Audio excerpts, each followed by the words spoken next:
¿cierto? Todo lo que hemos hablado la semana pasada. Ahora vamos a hablar al otro extremo. Regulación de la presión arterial a largo plazo, ¿sí? ¿Qué pasa con él? ¿Qué ocurre fisiológicamente en los pacientes que tienen la presión arterial elevada por largo tiempo? Ahí ya no, si bien entra en juego el sistema nervioso central, pero no de una manera tan impactante. El que labura ahí, ¿quién es? ¿Qué dice ahí? ¿El rol central de quién? ¿Quiénes trabajarán en la regulación a largo plazo de la presión arterial?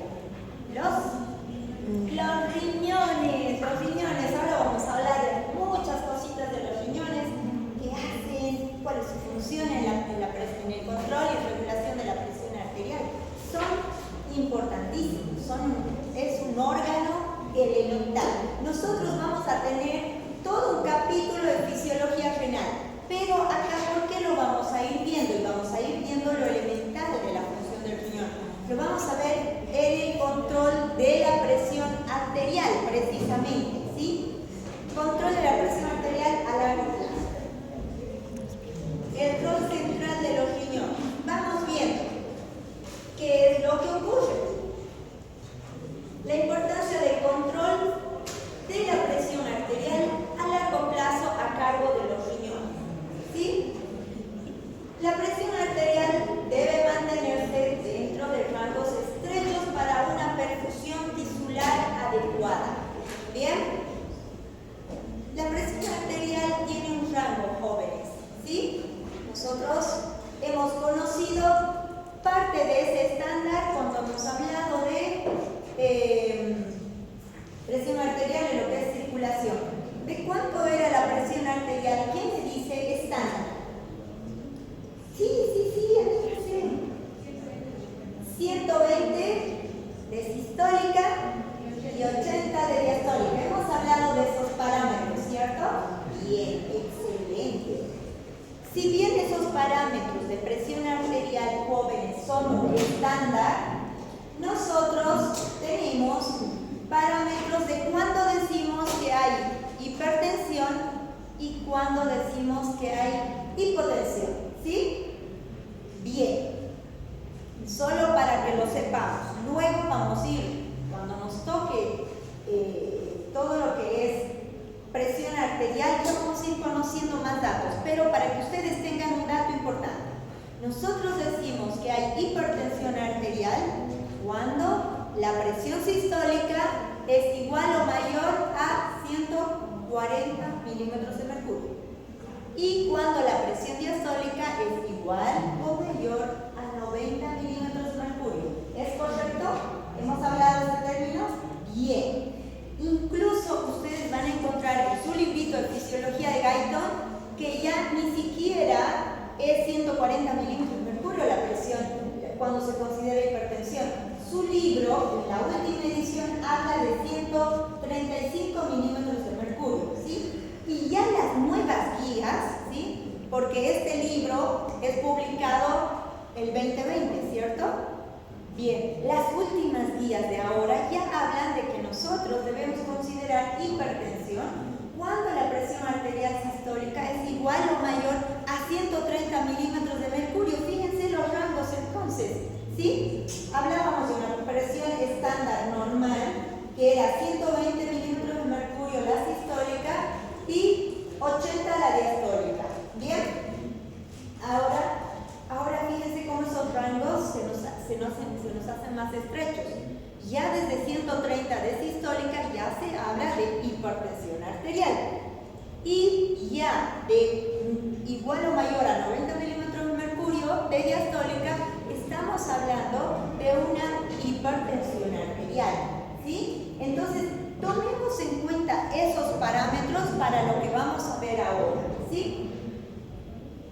Los mecanismos a corto plazo, ¿sí? Vale decir cuáles, los que hemos hablado. Los mecanismos de control nervioso, del sistema nervioso autónomo y hormonales. Recuerda que hemos hablado de lo que sería el sistema renina-angiotensina, lo hemos hablado, ¿sí? Hemos hablado un poquito. Bien, esos son los mecanismos a corto plazo del control de la presión arterial, ¿sí? ¿qué cosa? Pero tienen una capacidad limitada para el control sostenido de la presión arterial. Ojo, entonces, resulta que si bien el sistema nervioso autónomo y el sistema hormonal actúa inmediatamente para un control de la presión arterial, ¿lo puede hacer a largo plazo? No, no es sostenido. Su control es rápido, pero no es sostenido en el tiempo. Para que sea sostenido nosotros necesitamos a otro órgano. ¿Quién va a entrar ahí? Los riñones. Son los principales determinantes del control a largo plazo de la presión arterial. ¿Sí? ¿A través de qué lo hacen? A través de la regulación del volumen de líquido extracelular. ¿Sí? Empiezan a regular el volumen de líquido extracelular. Entonces la pregunta tendría que ser acá. ¿Cuál es el líquido extracelular? O sea, vamos a recorrer varias clases al principio. ¿Recuerdan? ¿Qué constituye el líquido extracelular? Porque si no, tenemos que ir recordando. Refresquemos la memoria. Bien, bien. Todo el líquido que está dentro de los vasos sanguíneos, excelente. ¿Y qué más? Bien, todo eso constituye el líquido extracelular.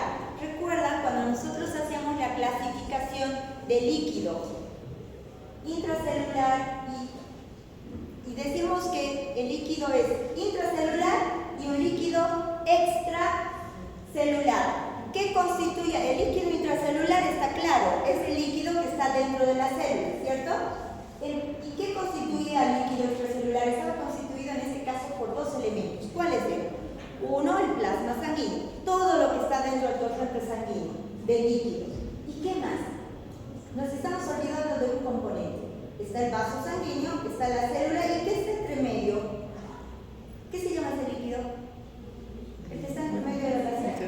El intersticial. El líquido extracelular está constituido por el plasma, ¿sí? Jóvenes, y por el líquido intersticial, ¿sí? Entonces, los riñones son los principales determinantes del control a largo plazo de la presión arterial a través de la regulación del volumen extracelular. O sea, se encarga de regular ese volumen intravascular y además del intersticial. ¿Cómo lo hace? Lo veamos ahora.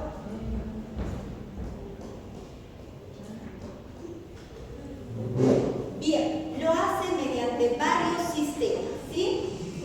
El sistema de líquidos, uno de los sistemas por el cual el riñón controla todo este volumen y por tanto controla la presión arterial, es el sistema de líquidos renal corporal para el control de la presión arterial, ¿sí?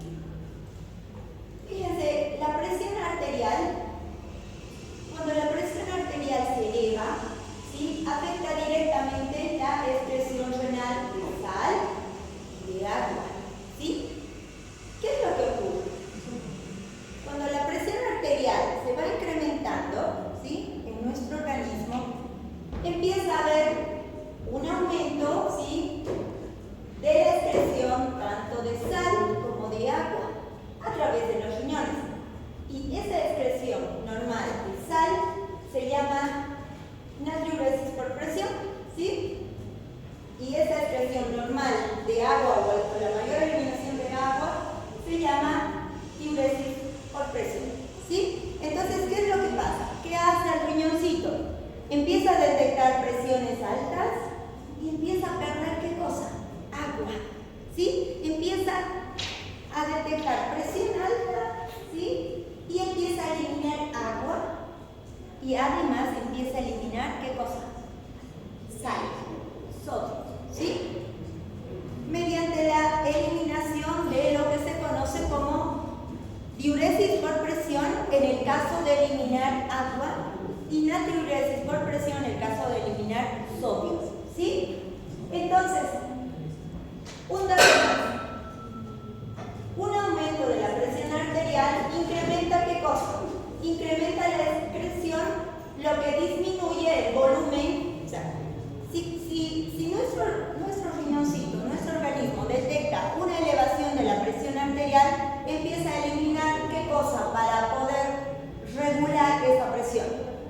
empieza a eliminar más agua y empieza a eliminar más sodio a través de diuresis por presión y natriuresis por presión.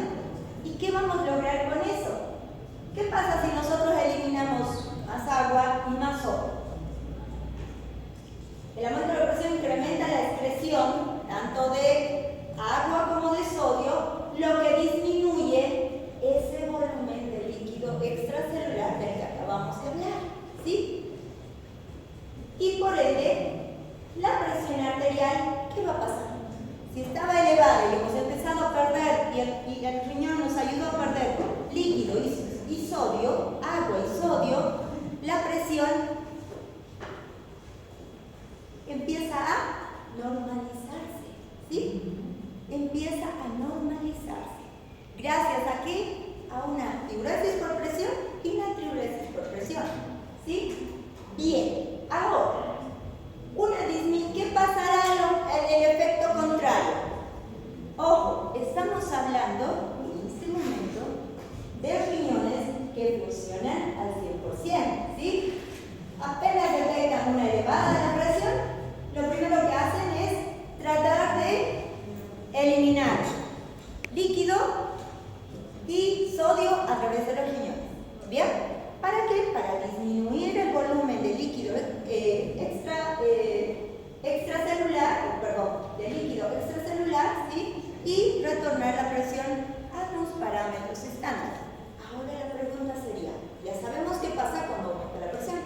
¿Qué pasará cuando baja la presión? ¿Qué se imaginan? ¿Retención de líquido? Correcto. Ocurre un efecto contrario. Fíjense lo que dice acá. Una disminución en la presión arterial hace un efecto contrario. Reduce la excreción tanto de sodio como de agua y, por tanto, retiene líquidos y eleva ¿qué? La presión arterial. Medio sencillo el mecanismo, ¿no es cierto? Siempre y cuando esto ocurre, jóvenes, esa es la fisiología normal, siempre y cuando nosotros tengamos ¿qué cosa? Riñones funcionando bien, ¿sí? Y un sistema de resistencia periférica en óptimas condiciones, ¿sí? Ojo, ¿creen que ocurre lo mismo si nuestros riñoncitos no funcionan bien? Porque su tarea es sencilla, siempre y cuando funcione correctamente, ¿sí? Y eso vamos a verlo ahora en este capítulo un poquito más adelante. Este sistema, esto que estamos viendo, que cuando aumenta la presión empezamos a eliminar mayor cantidad de sodio y agua a través del riñón, ¿sí? Mediante diuresis por presión y natriuresis por presión, para bajar la presión arterial, y ocurre el efecto contrario en lo que es cuando baja nuestra presión empezamos a retener estos elementos, ¿sí? Tanto el agua como el sodio, para aumentar el volumen y regular la presión arterial. Este sistema actúa como un mecanismo de retroalimentación negativa muy potente, ¿sí? Y retroalimentación negativa es como hacer un efecto contrario, ¿sí? Solamente explica que cuando aumenta la presión, tiene que haber mayor expresión de agua y sal, y al revés, cuando baja la presión, hay mayor retención de estos elementos, ¿sí? Bien. ¿Qué ocurre con la cuantificación de la diuresis por presión? Que se la considera la base de este control, ¿sí? La diuresis por presión. Como la presión arterial modula, ¿sí? Modula la excreción renal. Un aumento de tan solo unos pocos milímetros de mercurio en la presión arterial puede duplicar o triplicar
Orina. Ahí se ve un poquito en la curva. ¿Cuánto creen?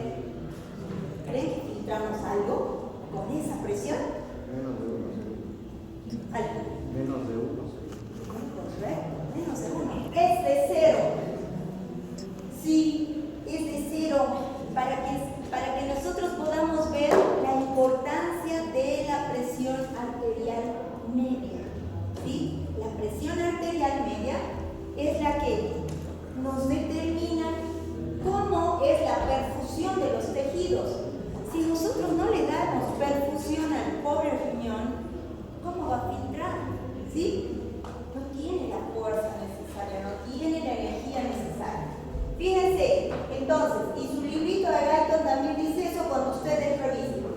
Una presión arterial media de 50, su filtrado o la orina va a ser de 0, no hay orina.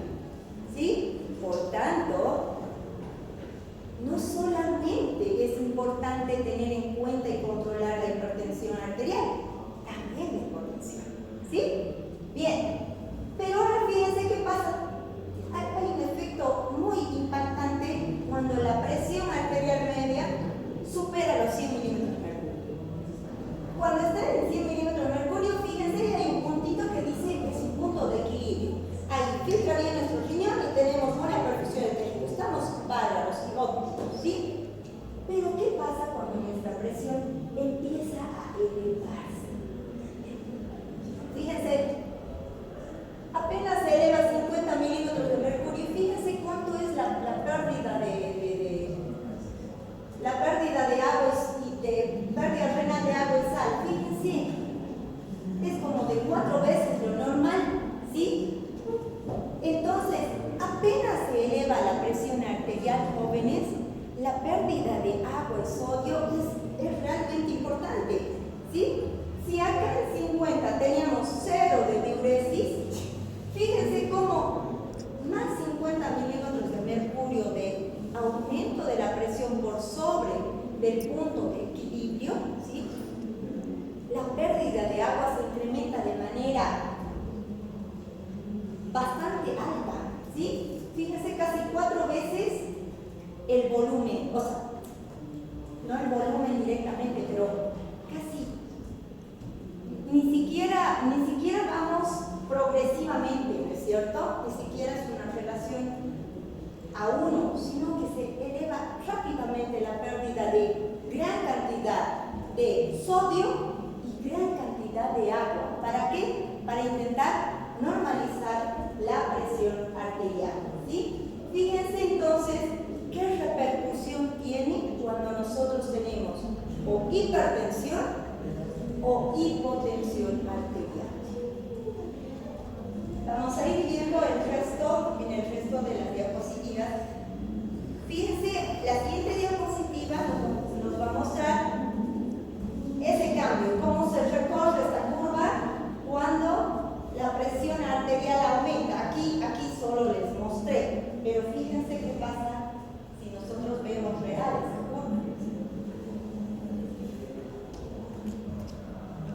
La primera línea, la primera curva, que es la curva azul, representaría la curva normal, ¿cierto? ¿Ven? Cuando tenemos 100 milímetros de mercurio, ¿sí? Tenemos un filtrado normal de agua y sodio en el riñón.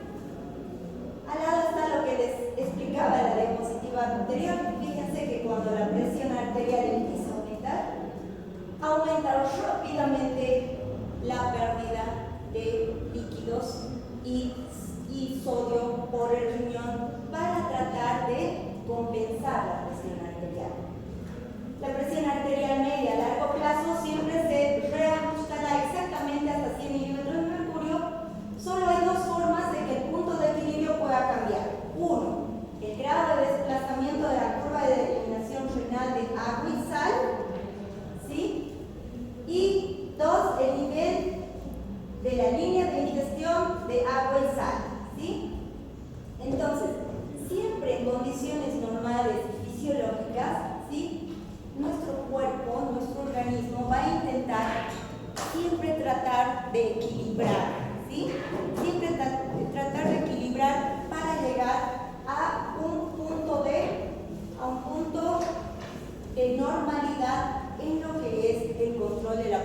arterial, ¿sí? Esto mediante la eliminación de lo que es la diuresis a través de la pérdida de agua y sal, ¿sí? Bien, sigamos. Ganancia casi infinita del control renal a largo plazo. Retroalimentación renal, ganancia elevada para el control sostenido. Veamos qué ocurre acá. A diferencia de los sistemas de control a corto plazo, ¿sí?,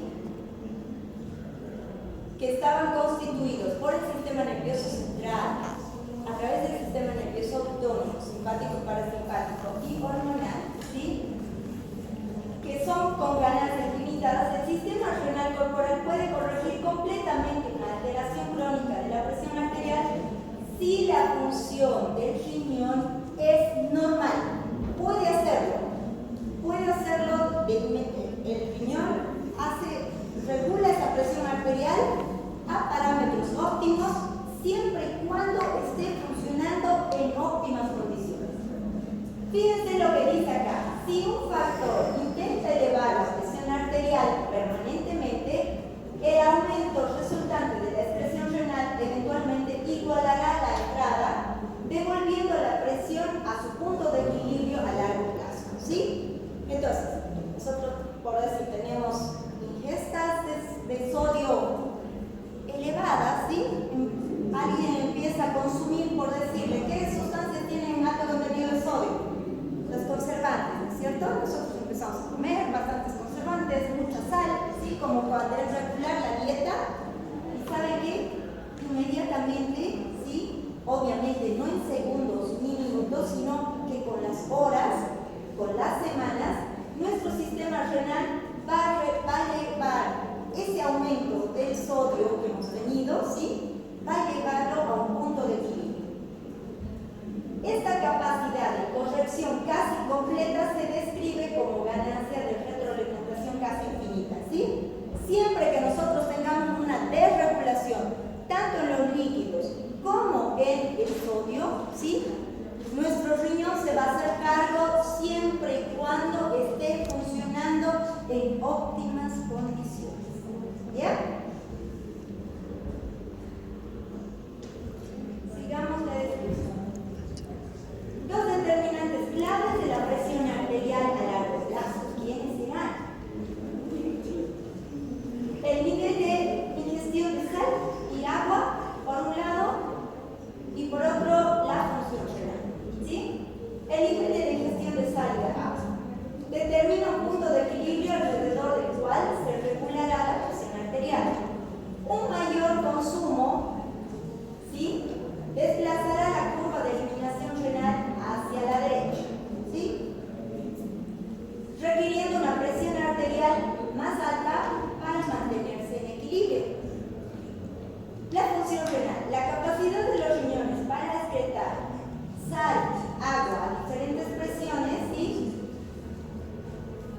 Cualquier alteración en la función renal, ya sea por enfermedad, por fármacos, por cirugías donde haya una resección parcial del riñón, ¿sí?, afectará la curva de eliminación renal y por tanto la presión arterial a largo plazo.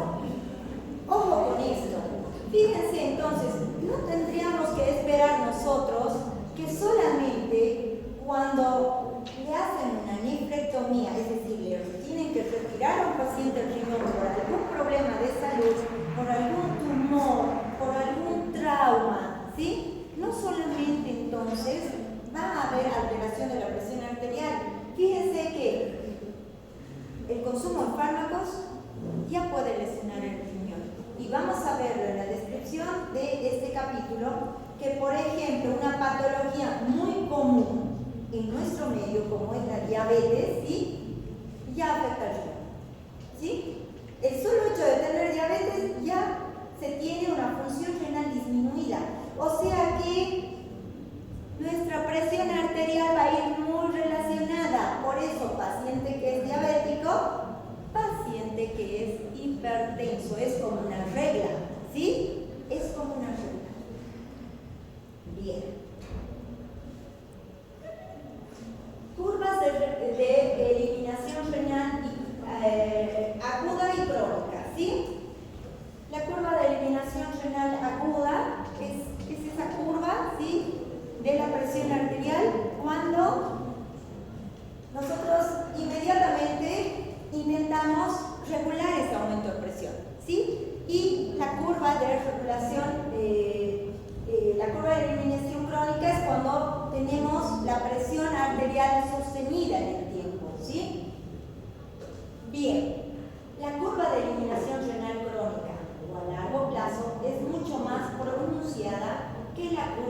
aguda que es inmediata, ¿sí? Ahorita vamos a ver en la siguiente imagen el esquema, ¿sí? Esto se debe a las adaptaciones renales que ocurren con el tiempo, como ser ¿qué cosa? Como cambios en la liberación de hormonas y en la función tubular que aumenta la eficiencia de la excreción a presiones elevadas y sostenidas, ¿sí? Esta mayor pendiente en la curva crónica asegura un control más preciso de la presión arterial a largo plazo. Veamos, nosotros hemos visto en nuestro primer esquema cómo es la curva, ¿sí?, de eliminación renal cuando es normalmente cuando encontramos un punto de equilibrio. Ahora veamos qué pasa cuando esto se sostiene en el tiempo y lo podemos checar acá, ¿sí? Fíjense, cuando los riñones funcionan normalmente, la curva de eliminación renal crónica es mucho más pronunciada que la curva aguda. Fíjense, esto es siempre y cuando los riñoncitos funcionan en óptimas condiciones, nuestra curva de eliminación de excreción de agua, sodio, ¿sí? Fíjense, la curva crónica se hace más pronunciada, ¿sí?, que la curva que se produce por una hipertensión, por un aumento de la presión de forma aguda. Un aumento de la presión es igual a la reducción de la actividad del sistema nervioso simpático, ¿sí?, lo cual genera un aumento de la natriuresis y diuresis, ¿sí?, por presión, ¿es cierto? La disminución de la presión, ¿sí? Cuando hay una disminución de la presión, ¿qué es lo que ocurre? Se activa el sistema nervioso simpático con la formación de las hormonas antidiuréticas, ¿sí?, que favorecen, ¿sí?, la retención de lo que sería tanto agua como sodio, ¿sí?, para regular la presión arterial. ¿Qué pasará? Nosotros hasta ahora hemos visto qué es lo que hace el riñón con el agua y el sodio en la regulación de la presión arterial. Pero ahora nos falta tomar en cuenta otro aspecto, ¿sí? La resistencia periférica, ¿sí? La resistencia periférica es la fuerza que ejercen los vasos contra el volumen, ¿sí? Contra el flujo sanguíneo, ¿sí? La resistencia periférica, un aumento aislado en la resistencia periférica, es decir, sin cambios en la función renal o la ingesta de líquidos, ¿sí?, inicialmente elevará la presión arterial, ¿sí? Si nosotros producimos vasoconstricción, eso genera ¿qué cosa?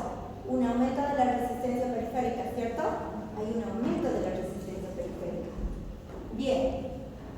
Sin embargo, esta elevación de la presión va a aumentar la excreción renal hasta que el volumen de líquido extracelular disminuya lo suficiente como para que la presión arterial vuelva a su punto de equilibrio, ¿sí? Cuando hay un aumento de esta resistencia, ¿sí?, se detecta y se elimina parte del líquido, ¿sí?, parte del volumen para restaurar la presión arterial. Por lo tanto, cambios sostenidos en la presión arterial a largo plazo requieren alteraciones, ¿sí?, en la función renal o la ingesta de líquidos, no solo en la resistencia periférica, ¿sí? Ustedes recuerden que la resistencia periférica sobre todo estaba regulada por el sistema nervioso central, ¿sí? Entonces, fíjense cómo acá vuelve a enfatizar el tema del control del riñón, de lo que sería el control y regulación de la presión arterial a largo plazo, ¿sí? Sigamos. Impacto del volumen de líquido extracelular en la presión arterial. El volumen de líquido extracelular, ¿sí?, se lo considera el motor de la presión arterial. El aumento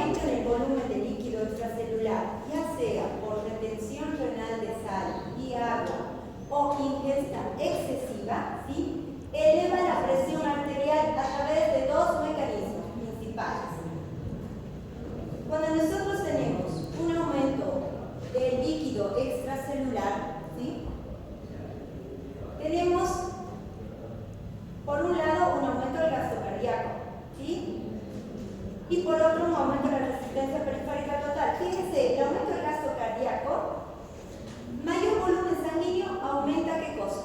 El retorno venoso y por tanto el gasto cardíaco. ¿Sí? Cuando nosotros tenemos un mayor retorno venoso, ya sea, ejemplo, no solo por la ingesta, si a nosotros a un paciente le empezamos a pasar volumen sanguíneo, ¿sí? Le hacemos un check-in de laboratorio y le vemos, no, este paciente está con anemia, pero ojo, el paciente no es sintomático, no es que tiene síntomas por la anemia, pero nosotros le detectamos porque pasa mucho, ¿sí? Le detectamos si tiene una hemoglobina de 8 y alguien dice, póngale sangre, ¿no? Póngale sangre. Y le pasan un paquete globular de 500 ml de sangre. ¿Qué va a pasar? ¿Cómo va a estar ese gasto cardíaco? Si de pronto tenía sus, ejemplo, entre 4 a 5 litros de volemia, ¿cierto? Y le pasamos 500 más, ¿cómo va a estar el gasto cardíaco? ¿Va a aumentarse? ¿Sí? Se va a aumentar, por supuesto. ¿Sí? Entonces, el aumento del gasto cardíaco, mayor volumen sanguíneo, aumenta el retorno venoso, ¿sí? Aumenta la sangre que vuelve al corazón, ¿sí? Y por tanto, aumenta el gasto cardíaco, ¿sí? Ahora, el aumento de la resistencia periférica total. La autorregulación de los vasos sanguíneos en respuesta al aumento del flujo puede llevar a una vasoconstricción, ¿sí? Cuando nosotros tenemos un aumento del gasto cardíaco, ¿sí? ¿Qué tendríamos que tener? Nosotros tenemos que tener un mecanismo que ayude a reducir ese gasto cardíaco que se ha elevado por algún motivo, ¿cierto? Entonces, cuando aumenta el gasto cardíaco, aumenta la resistencia periférica, ¿sí? Lo que puede llevar a una vasoconstricción y por tanto, esto genera y estimula una mayor eliminación de volumen, ¿sí? El organismo detecta más volumen a través de un aumento del gasto cardíaco y empieza a eliminar.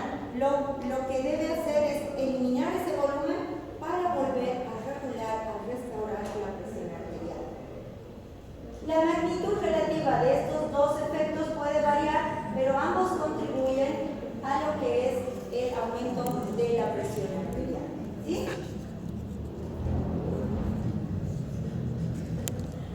Bien, acá nosotros podemos ver un poquito más este mecanismo, esta imagen, este esquema, ustedes igual lo tienen en su librito y fíjense. Cuando existe un aumento del volumen de líquido extracelular, hay un aumento de volumen sanguíneo, ¿sí? Y cuando hay un aumento del volumen de la sangre, hay un aumento de la presión de llenado circulatoria media. Sáquenle los dedos, por favor. Sí. Adelante, disculpen.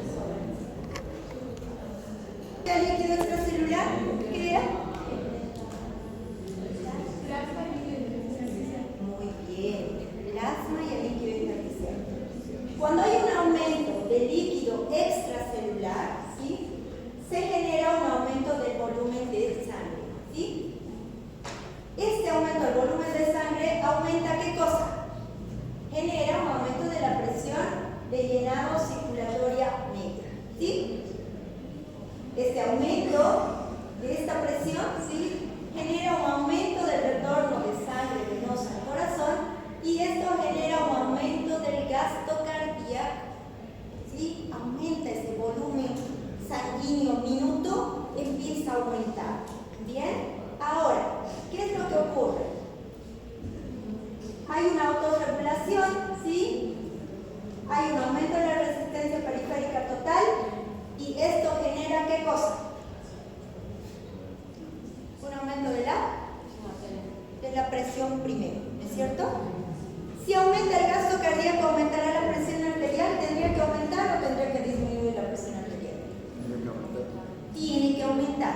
Si aumenta el gasto cardíaco, otra vez volvamos al ejemplo de ese paciente. A un paciente estándar que no tiene sintomatología le pasan 2 paquetes globulares. Si tiene 5.000 ml circulando en su torrente sanguíneo, le pasan 2 paquetes de 500 y son 1.000 ml. Si tiene 6.000 circulando, ¿cómo creen que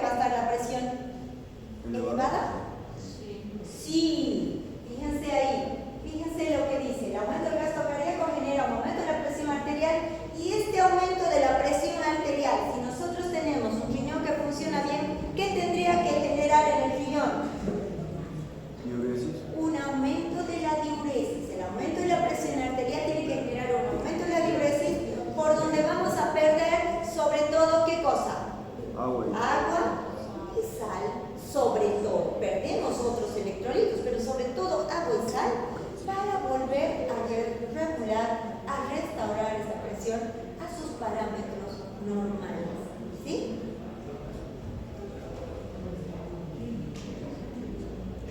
Importancia de la sal en la regulación renal corporal. La sal es un determinante clave del volumen y la presión. La ingesta de sal tiene un impacto directo en el volumen de líquido extracelular. ¿Sí? Fíjense cómo el sodio, ojo, con la ingesta de sodio. El sodio es el principal catión en el líquido extracelular y el agua sigue osmóticamente al sodio. ¿Sí? O sea que si nosotros tenemos alto contenido de sodio dentro de los vasos sanguíneos, también vamos a tener alto contenido de agua. ¿Sí? Alto contenido de agua. Una mayor ingesta de sal, si no se excreta adecuadamente por los riñones, conduce a una retención de agua y un aumento de volumen de líquido extracelular y por consiguiente a un aumento de la presión arterial. ¿Ustedes por qué creen? ¿Han visto los pacientes que son hipertensos cuando entran al hospital? ¿Qué les dicen? ¿Qué le dieran ustedes?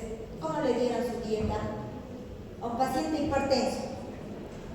¿Le dieran normosódica, hiposódica o cómo la dieran? Sería baja en sodio, ¿no? Sí, correcto, Alejandro. La dieta que se les da a estos pacientes cuando ya les va a tocar, ¿sí? Es dieta, lo primero que se anota, dieta hiposódica. Luego se anota controles vitales, la solución con la que va a estar, los analgésicos, etc. ¿Sí? Pero fíjense, ¿qué es lo que ocurre con el tema de la sal? ¿Por qué hay tanta educación en baja ingesta de sal? ¿Saben qué? El riñón filtra muy bien el agua. Puede eliminar el agua de una manera muy fácil, pero le cuesta eliminar el sodio. ¿Sí? Le cuesta eliminar el sodio. Y por eso debemos tener cuidado en lo que es la ingesta de sal. ¿Sí? La capacidad de los riñones para excretar el exceso de sal es fundamental para mantener la homeostasis de la presión arterial a largo plazo. ¿Sí? Fíjense, nuevamente volvemos.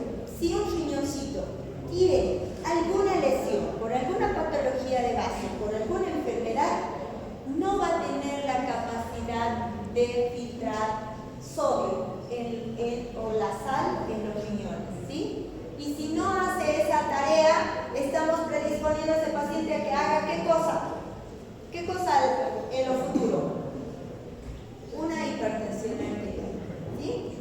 Entonces, otra vez volvemos a resaltar la importancia del riñón en el control y regulación de la presión arterial a largo plazo.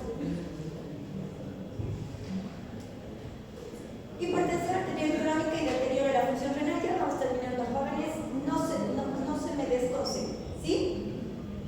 Disfunción renal, una causa común de la hipertensión arterial crónica. Cualquier condición que reduzca la capacidad de los riñones para excretar sal y agua a una presión arterial normal puede llevar a una hipertensión crónica, ¿sí? Esto es lo que hace, desplaza la curva de eliminación renal hacia la derecha. ¿Recuerdan esa curva cuando se nos va hacia el lado derecho? Requiriendo una mayor presión arterial o una presión arterial más alta para alcanzar el equilibrio entre la ingesta y excreción de líquidos y sal, ¿sí? Ejemplos incluyen enfermedades renales intrínsecas como la estenosis de la arteria renal y otras condiciones que afectan la función glomerular o tubular del riñón, ¿sí?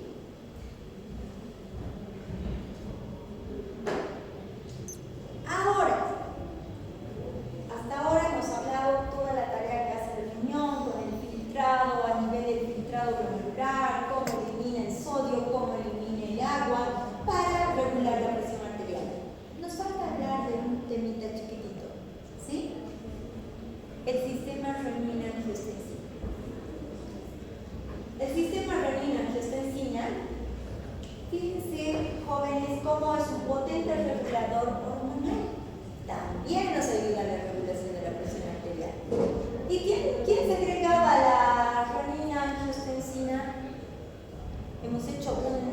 incluso una práctica de este capítulo, ¿cierto? Estas hormonas, ¿sí? ¿Recuerdan un poquito? El sistema renino-angiotensina está modulado por la función renal y la presión arterial. El sistema renino-angiotensina es un componente hormonal crucial que interactúa con el sistema renal corporal para regular la presión arterial. ¿Sí? Acá les debo una diapositiva. A ver, vamos a ver si les pude colocar. La renina es una sustancia, ¿sí?, eliminada o producida por los riñones. ¿Bien? El angiostensinógeno es otro elemento producido por el hígado, ¿sí? Y la angiostensina 1 es una enzima convertidora de angiostensina, ¿sí?, que se elimina o que es producida en los pulmones, y lo que hace es formar la angiostensina 2. Entonces fíjense cómo la angiostensina 2 no aparece de la nada, ¿sí? Hay un precursor que es formado en el riñón, pero que necesita la interacción de otros órganos, ¿sí?, sobre todo pulmones, para formar lo que es la angiostensina 2, ¿sí? Veamos. ¿Qué es lo que hace la angiostensina para regular la presión arterial? La angiostensina 2 produce retención de sal y agua y controla la presión a largo plazo. ¿Alguien recuerda qué efecto a nivel de los vasos tenía la angiostensina? Nosotros hemos hablado de sustancias vasodilatadoras y vasoconstrictoras. ¿Qué era la angiostensina? ¿Quién me dice? Vasoconstrictor, ¿cierto? Y eso que hemos hablado solo de 5 vasoconstrictores y 5 vasodilatadores, ¿sí? Mecanismos de acción de la angiostensina 2. Con esto vamos a terminar. ¿Cómo se regula la presión arterial? Vasoconstricción, un efecto potente a corto plazo, es producido por la angiostensina 2, ¿sí? La angiostensina 2 tiene un potente efecto vasoconstrictor a corto plazo, aumentando la resistencia periférica, ¿sí? ¿Esto qué genera? Estimulación de la secreción de aldosterona. La aldosterona, ¿sí?, producida por la corteza suprarrenal, aumenta la reabsorción de sodio y agua en los túbulos renales. Por tanto, contribuye al aumento del volumen de líquido extracelular a largo plazo. Fíjense entonces, cuando nosotros tenemos una activación del sistema renina-angiostensina-aldosterona, ¿qué es lo que va a pasar? Vamos a empezar a retener más sodio y agua, y por tanto va a aumentar la presión o va a disminuir la presión. Va a aumentar la presión. Fíjense qué es lo que pasa entonces en la presión, en lo que ocurre la hipertensión a largo plazo, ¿sí? El aumento de la reabsorción directa de sodio en los túbulos renales. La angiostensina 2 también tiene un efecto directo sobre los túbulos renales para aumentar la reabsorción de sodio y agua. Entonces, fíjense cómo este sistema también contribuye al aumento de la presión arterial. ¿A través de qué? A través de la vasoconstricción, ¿sí? Y lo hacen, porque la angiostensina además estimula la secreción de aldosterona, que retiene sodio y agua, ¿sí? Pero no solo eso, también tiene una estimulación directa para reabsorber sodio y agua, ¿sí? Todo este efecto nos lleva a un aumento de la presión arterial. Y esto genera también la estimulación de la sed, ¿sí?, lo cual aumenta la ingestión de líquidos en estos pacientes, ¿sí? Conclusión. Estos efectos a largo plazo sobre el volumen de líquido extracelular son fundamentales para el papel de la angiostensina 2 en el control de la presión a largo plazo, ¿sí? actúan los fármacos cuando nosotros queremos bajar la presión arterial? ¿Alguien tiene alguna idea? ¿Dónde actuarán los fármacos cuando nosotros queremos bajar la presión arterial? Sabemos que el sistema renina-angiotensina, aldosterona aumenta la presión arterial, ¿cierto? ¿Sí? Cuando se activa aumenta la presión arterial. ¿Saben qué? Los fármacos antihipertensivos, la mayoría actúa sobre este sistema, ¿sí? Si el sistema renina-angiotensina produce vasoconstricción, la mayoría de los fármacos antihipertensivos actúan inhibiéndola. ¿Para qué? Para que los vasos dejen de tener tanta vasoconstricción y empiezan a dilatarse, si vale el término, ¿sí? A dilatarse para bajar la presión arterial. Esa es su tarea de los antihipertensivos, ¿sí? Estamos terminando, jóvenes, les robo unos minutitos más. ¿Tenemos? Sí, tenemos. Ya estamos terminando. Estamos terminando. Esto es solamente para que nosotros conozcamos qué será la hipertensión arterial esencial, entonces, ¿sí? La hipertensión arterial esencial o primaria, ¿sí? Representa, fíjense que es la forma más común de la hipertensión arterial, ¿sí? Y representa la mayoría de los casos de la hipertensión arterial elevada.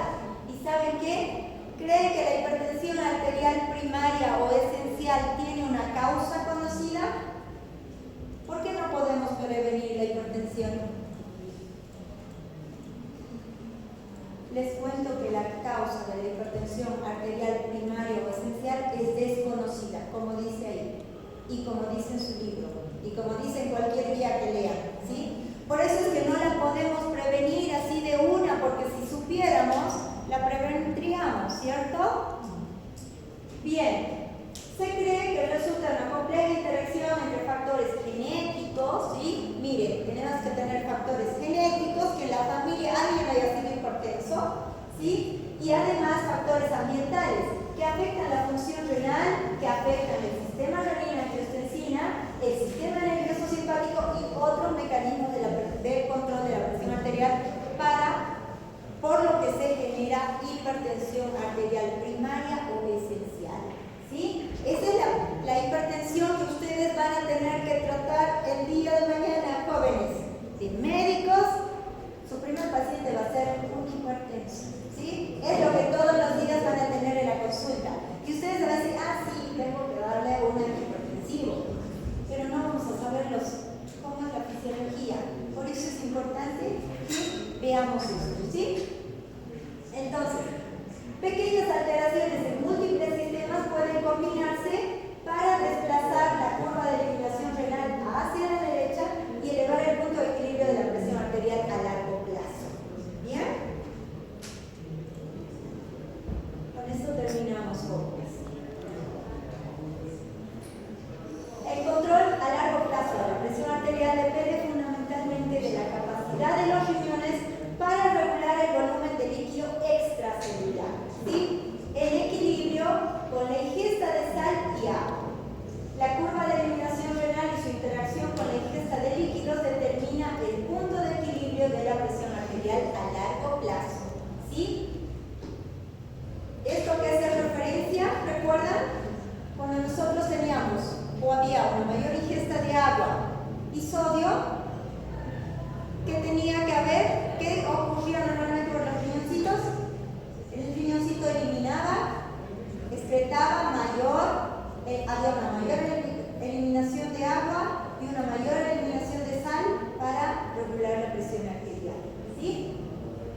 El sistema renina-angiotensina juega un papel crucial también en modular la función renal y el volumen de líquido extracelular, ¿sí? La hipertensión crónica a menudo se asocia con alteraciones en la función renal o desregulación de los sistemas que influyen en la excreción renal. Y la regulación de la presión arterial es un proceso complejo que involucra la interacción de múltiples sistemas de control, tanto a corto como a largo plazo, ¿sí? Bien. ¿Qué tratamiento conocen de la hipertensión arterial? Y con eso terminamos. Mientras yo voy viendo para tomarles la lista.